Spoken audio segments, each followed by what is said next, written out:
Sign mo na to para magluto ng Bicol Express. Pero pansin nyo ba na parang na-skip yung ating steps? Kasi nga hindi ko na napakita sa inyo kung paano i-cut. Kasi minsan nalulutang nga tayo. Di lang pala minsan, kundi palagi. Palagi! Uy, singer. Sabi anong tawag sa'yo? Di Bobo! Ito nga kasi nangyari noon. So nilapag ko yung phone, akala ko nagre-record siya. Wala silang pakialam. Isa mo na lang dyan at nagugutom na ako. Kaya ang ending, eto na. Etong part na to, yung part na iniwan ka niya.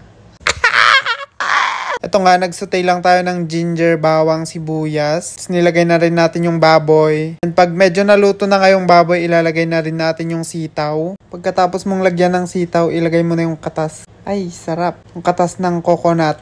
I mean, ito, Coco Mama. Para hindi mo na kailangang magpiga. Pagkatapos mong ilagay yung gata, lagyan natin ng onting paminta. Siyempre, lalagyan mo din yan ng asin kasi hindi na na-video yan. Lalagyan din ng konting water from Pasig River para magkaroon siya ng onting sabaw. Kasi aminin mo, yun yung gusto mo, yung masabaw-sabaw. Nyarap! Tapos, pagkatapos mong magluto, anong gagawin mo? Kuha ka ng bato, ipukpuk mo sa ulo.